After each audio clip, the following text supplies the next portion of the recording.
Hello, welcome to my channel the winners. कैसे हैं आप लोग? उम्मीद करता हूं आप लोग खैरियत से होंगे। मैं आपका दोस्त सैयद राशिद अली फिर एक मर्तबा आपकी खिदमत में हाजिर हूं। मेरा आज का टॉपिक बहुत खूबसूरत है। हमें अपने प्रोफेशन को, अपने बिजनेस को अपनी हॉबी में चेंज कर देना चाहिए। ये मेरा आज का टॉपिक है। तो हम यहीं से अपनी बात शुरू करते हैं। देखिए, होता क्या है कि जब कोई शख्स अगर जॉब कर रहा है, रेगुलर एक काम को करते करते आदमी एक पॉइंट पर आकर बोर हो जाता है। उसकी जो रूटीन है इस तरह से बन जाती है कि वो आहिस्ता आहिस्ता आहिस्ता उसकी तकलीफ का बाइस बन जाती है। उससे आदमी इरिटेट होने लगता है, बोर होने लगता है और फ्रस्ट्रेटेड हो जाता है, जिसका नतीजा ये होता है कि जब वो घर आता है तो अपना फ्रस्ट्रेशन या तो ऑफिस में निकालता है और जो बच जाता है वो अपने घर में अपने बच्चों पे, अपने वाइफ पे निकालता है। उसका रीजन ये है कि वो जो एक काम कर रहा है मुस्तकिल एक डेकेड से या 2 डेकेड से, अब वो बिल्कुल बोर हो गया है। क्योंकि उसके दिमाग में, उसके माइंड में सिर्फ अपनी जॉब रहती है। सुबह को 9 बजे उसको ऑफिस पहुंचना होता है। कभी कभी ऑफिस बहुत दूर होता है, 30, 40, 50 किलोमीटर है, तो वो अर्ली उठता है, तब जाके 9 बजे पहुंचता है और फिर शाम में इसी तरीके से रिटर्न होता है, तब भी उसको घर पहुंचने में 3 घंटे लगते हैं। तो ये जो उसका आने जाने का टाइम है, एक तो ये उसको इरिटेट करता है, दूसरा जो काम वहाँ 8 घंटे करता है अगर गवर्नमेंट एम्प्लॉय है तो, और अगर प्राइवेट किसी सेक्टर में काम करता है तो, दोनों सिचुएशंस में आदमी एक ही काम से ऊब जाता है, बिल्कुल फेडअप हो जाता है। इससे मुतालिक मेरा बहुत सारे लोगों से इत्तेफाक हुआ है गुफ्तगू करने का। वहीं से मैंने उन लोगों को मशवरा दिया, उनकी काउंसलिंग की है, तो आज वो बहुत खुश हैं। अब बिजनेस पर आ जाते हैं। जो लोग बिजनेस करते हैं उनका भी कमोबेश यही रूटीन होता है। बहुत से लोग अपने बिजनेस को लेकर बहुत सिंसियर होते हैं, तो वो जल्दी जाते हैं और फिर उनको भी यही परेशानी, रेगुलर एक ही काम कर रहे हैं तो वो बोर हो जाते हैं। मेरा अपना जो पर्सपेक्टिव है इससे मुतालिक वो ये है कि हर आदमी में एक ना एक शौक छुपा हुआ होता है। कभी कभी वो उस शौक को दबा के रखता है, कभी कभी उसका इजहार कर देता है। अगर इजहार कर देता है तो बहुत अच्छी बात है, नहीं करता तो वो ये सोचता है मैं इतना मसरूफ हूँ, इतना बिजी हूँ, मेरा शेड्यूल इतना हेक्टिक है, मैं किस तरीके से इतना वक्त निकालूंगा कि जो मेरा जौक था, जो मेरी डिजायर थी, वो तो अधूरी ही रह गई, उसको मैं पूरी नहीं कर सकता। तो उसका तरीका ये मैं महसूस करता हूं कि अगर हम अपने प्रोफेशन को, अपने बिजनेस को, जो आदमी की ख्वाहिशात होती हैं, जो उसकी एम्बिशंस होती है, जो उसकी हॉबीज होती हैं, अगर उसमें कन्वर्ट कर देते हैं तो फिर जिंदगी बहुत आसान हो जाती है। वो काम भी बहुत आदमी को अच्छा लगने लगता है, उसको वो बहुत इंजॉय करता है, बड़ा इन्वॉल्वमेंट के साथ करता है। उसके अंदर आप ये शौक पैदा कर दीजिए कि आप जो काम करते हैं उसको इस तरह कीजिए जैसे ये मेरी हॉबी है। क्योंकि जब तक आदमी उस काम को इस एंगल से नहीं करेगा, इस नियत से नहीं करेगा कि ये मेरा शौक है, ये मेरा पैशन है, और मैं इसको, अगर वो उस पैशन के साथ उस अपनी जॉब को कर रहा है, चाहे प्राइवेट है या गवर्नमेंट की है, छोटा बिजनेस है, बड़ा बिजनेस है, बहुत से लोग बहुत ही जिंदा दिल होते हैं, बहुत जॉय के साथ काम करते हैं। लेकिन मैंने बहुत सारे लोगों को देखा है, जब रेगुलर एक ही काम को करते हैं, जॉब को या बिजनेस को, एक पॉइंट ऐसा आ जाता है उनकी जिंदगी में, इतना फ्रस्ट्रेटेड हो जाता है वो शख्स कि कभी कभी गवर्नमेंट जॉब भी वो रिजाइन कर देता है। फिर उनसे पूछा जाता है आपने इतनी अच्छी जॉब आपको मिली है, गवर्नमेंट की जॉब थी, मैंने तो यहाँ तक आईपीएस और आईएएस और पीसीएस के लोग भी देखे हैं जिन्होंने इतनी बड़ी पोस्ट को हासिल करने में कितना वक्त उनका लगा होगा, कितना पैसा लगा होगा। मैंने ऐसे लोगों को भी देखा है जिन्होंने रिजाइन कर दिया। जब उनसे पूछा तो उन्होंने यही कहा कि अब ये एक रूटीन लाइफ चली आ रही थी, पिछले 20 साल से मैं बोर हो गया, अभी मेरी जॉब 15-20 साल की और बची हुई थी, 60 में आदमी रिटायरमेंट लेता है, तो लेकिन वो 20 साल पहले या 15 साल पहले ही उसको रिजाइन कर देते हैं। तो इसलिए ऐसे लोगों से बात करके भी बहुत सारी चीजें सामने आती है, आदमी सीखता है। मैंने, मेरा जो प्रोफेशन है वो पढ़ाने का है। मैंने खुद अपने आप को इस प्रोफेशन को मैंने अपना पैशन बना लिया। हालांकि मुझे और बहुत सारी चीज़ों का शौक है, पोइट्री का भी शौक है, राइटिंग का भी शौक है। तो मैंने इसको कहीं ना कहीं इससे कनेक्ट कर लिया है, जिससे मैं अब पढ़ाने की, जब मैं पढ़ाता हूँ, कई कई घंटे पढ़ाता हूँ, 4, 6, 8, 10 घंटे पढ़ाता हूँ, लेकिन उसके बावजूद भी मैं उसमें बोर नहीं होता, क्योंकि मैंने अपने प्रोफेशन को अपनी हॉबी से जोड़ दिया है। तो होता यह है कि जब कोई भी आदमी ये सोचता है कि मेरी ये जो ख्वाब था, मेरा ये जो शौक था, ये तो ख़त्म होता जा रहा है, तो उससे आदमी के प्रोफेशन में और उसमें बहुत डिस्टेंस पैदा हो जाता है, बहुत फासला खड़ा हो जाता है। और वो फासला फिर कभी कभी इतना बढ़ जाता है कि आदमी बहुत गलत डिसीजन ले लेता है। मैं ऐसे लोगों को ये मशवरा देता हूँ कि आप जिस भी काम को करते हैं, कुछ भी आपकी हॉबी होगी, उस हॉबी में उसको ट्रांसफर कर दीजिए। फिर देखिए जिंदगी कितनी आराम से गुजरेगी और आप कितना एंजॉय करेंगे, कितना आपको लुत्फ आएगा। लेकिन ऐसा लोग नहीं कर पाते, वो इस पैटर्न पे नहीं सोचते, इस नौयत से वो जिंदगी नहीं गुजारना चाहते, क्योंकि उसकी बहुत सारे रीजंस हैं। वो रीजंस में अगर हम जाएंगे तो फिर वीडियो काफी लंबी हो जाती है। लेकिन बस बेसिक ये कि अगर आपका किसी भी चीज का शौक है, आप उस शौक को अपने जहन में रखिए और अपने जो आप जॉब कर रहे हैं या बिजनेस कर रहे हैं उसको करते रहिए, उसको अपने जहन में रखिए और ये सोचिए ये मेरा ज़ौक यहाँ पूरा हो रहा है। तो उसमें कहीं ना कहीं कुछ दिन शुरू में तो थोड़ी सी आदमी को अनकंफर्टेबल महसूस करता है, आदमी अपने आप को उसमें एडजस्ट नहीं कर पाता।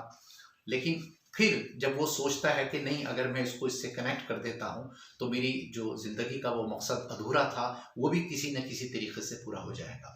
मिसाल के तौर पे आप किसी अच्छी फैक्ट्री में कोई ऑफिसर हैं या सुपरवाइज़र हैं, तो अगर आपको किसी स्पोर्ट्स का शौक़ है तो वहाँ उसको कहीं ना कहीं थोड़ा सा कनेक्ट करके देखिए।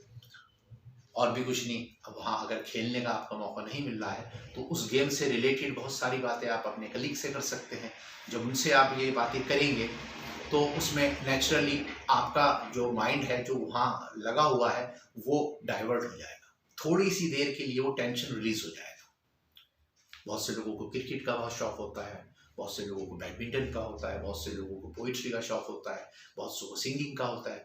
अब ये तमाम तर शौक वे अपने घर छोड़ जाते हैं, अपने ऑफिस में, अपनी फैक्ट्री में लेकर नहीं जाते। सोचते हैं मैं ये करूंगा तो लोग इसकी शायद मजाक उड़ाएंगे, they will make fun of me. तो इस तरीके से उनके जहन में ये बात बैठ जाती है, इसलिए वो उस अपनी ख्वाहिश को दबा देते हैं। तो इसको दबाने की जरूरत नहीं है। ये जो मैंने 4-5 आपकी हॉबीज बताई है, अगर ये किसी की मैच करती है तो इसको आप वहां जाके अपने दोस्तों से शेयर कीजिए, बिजनेस भी कीजिए, गवर्नमेंट एम्प्लॉय है वो भी जॉब भी कीजिए, लेकिन उसमें थोड़ा सा वक्त इसके लिए भी निकाल लीजिए। कोई ना कोई आदमी को अपने टेस्ट का आदमी मिल जाता है। अगर बिजनेस में है तो कोई ना कोई आपका एम्प्लॉय, आपका जूनियर, उसको हो सकता है पोइट्री का शौक हो, सिंगिंग का, तो उससे थोड़ा सा आप बातचीत कीजिए, गपशप कीजिए, तो आपका जहन वहां से हट जाएगा। फिर आपके जहन में रहेगा कि मेरे मिजाज का एक आदमी मिल गया। उसको देखकर फिर दूसरा आदमी हिम्मत करता है कि बॉस को पोइट्री का शौक है, तो सेकंड आदमी और मिल जाएगा। थोड़ा सा अभी वो हेजिटेट कर रहा है आपसे बातचीत करने में, लेकिन जब उसको वो ये देखेगा सर तो बहुत ही जॉली मिजाज के आदमी हैं, बहुत अच्छे नेचर के आदमी हैं, तो वो भी आपके क्लोज आने की कोशिश करेगा और जो उसकी जो ख्वाहिशात हैं, उसके जो जो शौक हैं, जो हैबिट्स हैं, वो फिर आपसे वो भी शेयर करना शुरू कर देगा। अब आपको 2 साथी मिल गए, 2 कंपेनियन वहां पर मिल गए। तो इस तरीके से अब आप जब यहाँ से घर से आए, अपने ऑफिस जाते हैं, तो आपके जहन में रहेगा आज मैं फला अपने दोस्त से इस सिलसिले में फिर बात करूंगा। जो आपने अपनी बुक से अपनी डायरी रख दी थी, अगर आपको पोइट्री का शौक है तो फिर आप अपनी वो जो आपने कई साल पहले बंद कर दी थी, जब जॉब नहीं मिली थी, जब तक वो शौक आपको जिंदा था वो शौक, लेकिन उसके बाद आपने उसको मुकम्मल बंद करके रख दिया था, कंप्लीटली उससे आपने रिश्ता तोड़ दिया था। लेकिन जब से ये 1, 2, 3, 4 दोस्त आपके मिले हैं और आप उनसे लंच के दौरान बात कर लेते हैं, या कभी कभी थोड़ा वक्त वैसे भी मिल जाता है, 15-20 मिनट का, आधे घंटे का, तब आपने उनसे इसके बारे में बात कर ली, क्रिकेट का क्या चल रहा है, विराट कोहली कैसा खेल रहा है, फला कैसे खेल रहा है, तो उसमें वो अपनी राय देता है, दूसरा आदमी अपनी राय देता है, आप अपनी राय देते हैं। अभी तक आपने अपनी राय का इजहार ही नहीं करा 10 साल में। ये बिल्कुल नेचुरल फिनोमिना है। जब आदमी अपनी किसी भी शौक को बाहर नहीं निकालता, इजहार नहीं करता, अंदर ही अंदर एक बॉदरेशन, एक गुबार बन जाता है। वो बाहर कैसे निकलता है? बाहर निकलता नहीं। उसका नतीजा ये होता है कि फिर वो अपने बीवी बच्चों के साथ मिसबिहेव करता है या अपने पड़ोसियों के साथ मिसबिहेव करता है। लेकिन जो लोग किसी भी हैबिट में लगे होते हैं, जिनको अच्छे शौक हैं, जो मैंने आपसे अर्ज किए हैं, उनको आप कभी ऐसा मत देखना इरिटेटेड नेचर के नहीं देखते, वो इल मैनर्ड नहीं होते, क्योंकि वो जिंदा दिल होते हैं। वो शौक उनको जिंदा रखता है, वो हॉबी उनको जिंदा रखती है। इसी तरीके से आप अगर कहीं गवर्नमेंट एम्प्लॉय हैं, वहां भी ये तरीका अप्लाई कर सकते हैं। हर जगह सब तरह के लोग मौजूद हैं। अगर किसी का कोई इंटरेस्ट नहीं है, किसी का तो होगा, और अगर उसका भी नहीं है तो आप उसको एक्सप्लोर कीजिए, उससे फ्री होने की कोशिश कीजिए। जब आप उससे फ्रैंक हो जाएंगे और उसको ये एहसास कराएंगे मुझे इस तरह का शौक है, तो मुमकिन है वो भी आपको बता दे मुझे भी सर इस चीज़ का शौक है। अगर वो आपका सीनियर है तो भी बहुत अच्छी बात है, और जूनियर है तो भी ठीक बात है। आप एक अपनी मर्यादा में एक दायरा बनाकर उनसे बात करना शुरू कीजिए, और जब आप उनसे फ्री हो जाएंगे और वो भी ऑटोमेटिकली फ्री हो जाएंगे। एक ही शौक के आदमी कितने भी बड़े पोस्ट पे होते हैं, उसके बावजूद वो बहुत इंजॉय करते हैं उसकी कंपनी में, बहुत कंफर्टेबल महसूस करते हैं, चाहे वो आपसे 10 गुना सीनियर है। लेकिन जब उसको ये पता चलेगा मेरे जो कलीग है, मेरे जो बहुत जूनियर है, क्लर्क है, मगर उसका और मेरा शौक सेम है। एक बहुत बड़े उत्तर प्रदेश में डीजीपी थे, डायरेक्टर जनरल ऑफ पुलिस, उनको सिंगिंग का शौक था। तो उनके जो, जाहिर सी बात है, सब स्टेट में सबसे बड़ी पोस्ट होती है एडमिनिस्ट्रेशन में, लेकिन उनको बहुत गाने का बहुत शौक था, बहुत अच्छा गाना गाते थे। मैंने देखा नेट पे उनको, तो इसका मतलब उनका वक्त बहुत अच्छा गुजरता होगा। और फिर उस सिचुएशन में वो मौका ढूंढते हैं कि कहीं ऐसा कोई प्रोग्राम हो मेरे कुलीग के यहाँ, मेरे जूनियर के यहाँ, और वो मुझे मदऊ करे, वो मुझे इनवाइट करे, तो मैं वहाँ जाकर फिर ये तमाम तर चीज़ों को सुनाऊं। तो इसका मतलब अब उनका टेंशन आहिस्ता आहिस्ता रिलीज होना शुरू हो गया। तो ये जो चीज़ें हैं जो मैं आपसे अर्ज कर रहा हूँ, जो शेयर कर रहा हूँ, ये बहुत इंपॉर्टेंट है। हमारे यहाँ आदमी वक्त से पहले बूढ़ा हो जाता है, वक्त से पहले बीमार हो जाता है। क्यों? कि उसको इन तमाम तर चीज़ों की एक तो नॉलेज नहीं होती, और वो इनको एक्सप्लोर भी नहीं करना चाहता। मैंने फॉरेनर्स को देखा है, बाहर देखा है, वो लोग चाहे छोटा सा काम करते हैं, बहुत ही खुशी के साथ करते हैं, बहुत इन्वॉल्वमेंट के साथ करते हैं, बहुत इंजॉय करते हैं। उनका तरीकाकार यही है जो मैं आपसे शेयर कर रहा हूँ। हमारे यहाँ तो कितना भी बड़ा आदमी हो, कितना भी छोटा आदमी हो, बस रिजर्व रहता है। रिजर्व रहने की उसको बीमारी है। ये सोचता है कि बस नहीं, मैं अगर ओपन हो गया तो मेरी तो रेपुटेशन खराब हो जाएगी, या मेरी जो इमेज बनी हुई है ऑफिस में या मेरे मोहल्ले में, तो ये सारी इमेज 1 मिनट में खराब हो जाएगी, ब्रेक हो जाएगी, लोग मुझे शायद एक आम आदमी समझने लगेंगे। अगर समझते भी हैं तो आपकी जो अंदर की जो एक कुढ़न है, जो उलझन है, वो तो खत्म हो जाएगी जब आप उनसे फ्री होंगे, जब आप उनसे इस तरीके से बात करेंगे, इस पैटर्न पे बात करेंगे, कोई ना कोई आपके शौक का आदमी आपको मिल जाएगा।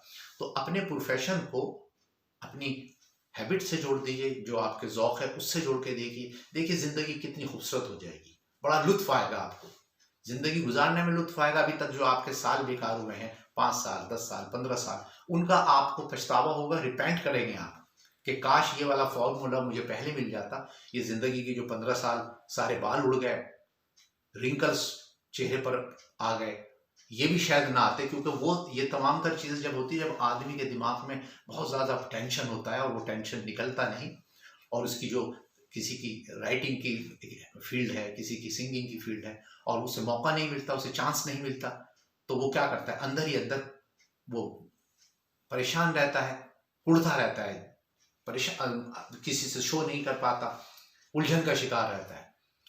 और जब ये चीज़ें आदमी अपनी शेयर करने लगता है दूसरों से, चाहे छोटों से या बड़ों से, तो फिर उसको वो इंजॉय करने लगता है। बहुत से लोग बहुत जॉली होते हैं, उनकी ज़िंदगी में अगर कोई परेशानी भी होती है, कोई उलझन भी होती है, हर आदमी की ज़िंदगी में कुछ ना कुछ दिक्कत है, चाहे वो फाइनेंस की हो, या कोई उसकी डोमेस्टिक प्रॉब्लम है, या हेल्थ की प्रॉब्लम है। लेकिन अगर आपकी कोई ऐसी हैबिट है, वो आपको जिंदा रखेगी और इन तमाम तर चीज़ों से लड़ने की आपको कुव्वत देगी, एनर्जी देगी। इसलिए मैं आप तमाम तर लोगों से ये गुजारिश करता हूँ कि अगर इस तरह की चीज़ आप फॉलो करते हैं जो चीज़ें मैं आपको बता रहा हूँ, तो ये जो फासला आपके कारोबार में, आपके प्रोफेशन में और आपकी ज़िंदगी में आ गया है, ये आहिस्ता आहिस्ता ख़त्म हो जाएगा, बहुत क्लोज आ जाएगा। इसलिए आज से अपने जहाँ पर भी आप जो भी काम कर रहे हैं, जॉब करते हैं, बिजनेस करते हैं, अपने टेस्ट के लोग ढूंढ लीजिए। अपने टेस्ट के लोग मिल जाते हैं, ऐसा नहीं है कि नामुमकिन है, बिल्कुल आराम से मिल जाते हैं। और जब मिल जाएंगे तो यूँ समझ लीजिए आपको ऐसा लगेगा मैं जैसे अभी फर्स्ट टाइम मैंने ज्वाइन किया है या मेरा अभी जन्म हुआ है। इसको करके देखिए, इस पर आज से अमल करने की कोशिश कीजिए, तो आपको बहुत अच्छा लगेगा। और मेरी इस वीडियो को इससे रिलेटेड कई मरतबा देखिए और सुनिए, आपको बहुत सारे आइडियाज़ मिलेंगे। इसको बहुत लंबा किया जा सकता है, किसी को किसी चीज़ का शौक होता है, किसी को किसी चीज़ का होता है। हर दुनिया में एक ही शौक पे बहुत सारे लोग होते हैं। अगर आपको फिल्म देखने का शौक है तो फिल्म के टेस्ट के लोग भी मिल जाएंगे। कोई लोग हॉलीवुड की मूवी देखना पसंद करते हैं, कोई बॉलीवुड की। आप अब किसी स्टोरी को उनसे डिस्कस कर लीजिए कि मैंने एक फला फिल्म देखी थी, उसके बारे में आपकी क्या ओपिनियन है। वो अपनी ओपिनियन पेश करेगा, आप अपनी करेंगे, तो कहीं ना कहीं टेंशन रिलीज होगा। अगर कहीं कोई आपका उसमें डिफरेंस भी है ओपिनियन में, बैठ कर जब आप बात करेंगे तो वो कुछ पॉइंट उजागर करेगा, कुछ आप करेंगे, तो फिर वो चीज़ सॉर्ट आउट हो जाएगी। फिर आपको अच्छा लगे, इन्वॉल्वमेंट हो जाएगा वहाँ। फिर आप ऑब्जर्व करेंगे अपने स्टाफ में कौन आदमी मेरे टेस्ट का है, फिर ढूंढे से मिल जाएगा। आपका कलीग ही बता देगा आपको कि सर वो आदमी भी, वो बहुत अच्छा गाना गाता है, या बहुत अच्छी पोइट्री का उसको शौक है, उसके पास दीवान है, उसके पास पूरी की पूरी लिस्ट है बड़े बड़े शायरों की, चलिए उसको बुलाते हैं। तो आप उसको फौरन कॉल अप करेंगे या उसके पास खुद जाएंगे। तो ये तरीके हैं अपने आप को टेंशन से निकालने के, डिप्रेशन से बचने के। और इसके अलावा अगर फॉरेनर्स की हम बात करते हैं, वो आपने अगर नोटिस किया होगा और यकीनन किया होगा, वो 70 या 75 या 80 की उम्र तक भी बहुत एक्टिव रहते हैं। उनकी ना मैंने कभी आज तक कमर झुकी हुई देखी है, ना फ्रस्ट्रेटेड देखा है। क्यों? वो हफ्ते में 5 रोज काम करते हैं, लेकिन जिस तरह करते हैं पूरा इन्वॉल्वमेंट के साथ करते हैं और बिल्कुल खुशखुर्रम होकर करते हैं। कोई टेंशन उनके चेहरे पे नहीं होता, किसी तरह की कोई परेशानी नहीं होती। अगरचे परेशानी है, उन लोगों के साथ भी बहुत परेशानी होती है, लेकिन वो इजहार ही नहीं करते। वो सोचते हैं जिंदगी एक ही मर्तबा मिलती है, इसको अच्छी तरीके से जिया जाए, इस तरीके से नहीं जिया जाए जिस तरीके से लोग जीते हैं। तो वो हम लोगों पर हंसते हैं कि आप लोग किस तरह जिंदगी जीते हैं। वो हफ्ते में सिर्फ 5 डेज काम करते हैं, 2 दिन उनका रेस्ट होता है, और उस 2 दिन में जो जहाँ का रहने वाला है वो पूरा एंजॉय करके आता है। तो हम तो इस बात पर अमल नहीं करते। हम तो पूरे पूरे महीने कहीं नहीं जाते, पूरे पूरे साल नहीं जाते अपने बच्चों को लेकर। उसकी वजह यही है कि हमें जीना नहीं आता और हालात से समझौता करना नहीं आता। अगर हम हालात से कॉम्प्रोमाइज करना सीख लेंगे तो फिर ये जो टेंशन है, और ये वक्त से पहले आदमी बूढ़ा हो जाता है और बीमार हो जाता है, मेरा मानना ये है 100% ये बीमारी भी इसी से रिलेटेड है। जब आप अपनी बात का इजहार नहीं करते, वो अंदर ही अंदर रहती, तो कोई ना कोई बीमारी की शक्ल इख्तियार कर लेती है। इसलिए आज से आप इन तमाम तर चीज़ों को बाहर निकाल कर फेंक दीजिए और अपने तरह के लोगों को ढूंढिए, अपने ऑफिस में, अपनी फैक्ट्री में, जहाँ पर भी आप काम करते हैं। मुझे यकीन है कि आपको जल्दी इस पर कामयाबी मिलेगी और आप इन तमाम तर चीज़ों पर काबू पा लेंगे। चलिए आज के लिए बस इतना ही। मैं फिर अपनी नेक्स्ट वीडियो में आपसे गुफ्तगू करूँगा। और जाने से पहले एक मरतबा फिर, अगर आपने अभी तक मेरा चैनल सब्सक्राइब नहीं किया है, बेल का बटन नहीं दबाया है, तो प्लीज़ इस काम को ज़रूर अंजाम दे दीजिए। चलिए बहुत बहुत शुक्रिया। Thank you very much.